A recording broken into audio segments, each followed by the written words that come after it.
The performer they were all referring to is Richard Penniman, better known as Little Richard. Now he's a full-time minister, and his life is the subject of a new biography. And I'm curious, the book details a life that is filled with drug-related and sexual encounters. That kind of a lifestyle claims so many artists. Yes. Why aren't you dead?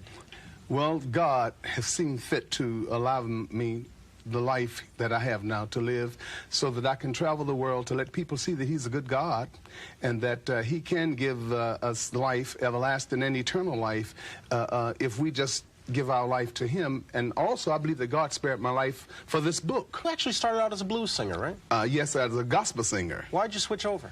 Well, I was a gospel singer, and we had a group called the Tiny Tots Quartet in Macon, Georgia, me and my brothers. But I switched over because I wanted some money, and I switched and started singing blues, and then I stopped singing blues and started singing rock, which I didn't know it was rock at that time because rock and roll is rhythm and blues up-tempo. Many of your early songs were later recorded quite successfully by white artists. That's right. At the time, that make you bitter? Yes.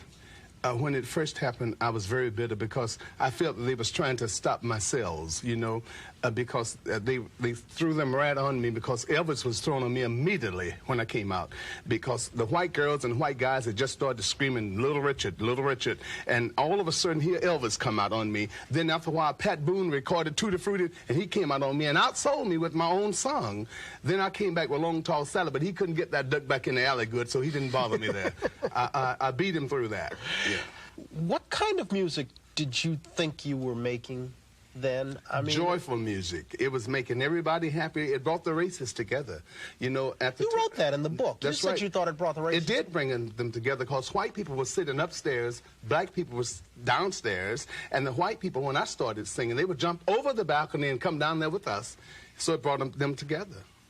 But it had to be bought by the white audiences before it could be acceptable. Oh, definitely. You know, it's no artist is a superstar that white artists don't accept. White people don't accept. Any artist that are out there today, the black artists, you know, like B.B. King, Muddy Waters, he was only accepted when the white guys from England started doing his music. And I want to say this too, Brian. There are many black artists that helped form rock and roll music. You know, after I came on the scene, artists as Chuck Berry, Muddy Waters, Guitar Slim, Memphis Slim, James Brown, and many artists, you know, that contributed, you know, and I'm grateful that a lot of those people are still alive today. How do you think Little Richard would fare today as an artist? I mean, if we could take Little Richard and take 20 years off and put him back where he was. Ooh, I just like that one word you said, 20 years off. Oh, my God. If you could take 20 years off, I'd stay right here. I wouldn't want to be in rock and roll today. You know, at the age of 51, I'll be 52 December the 5th.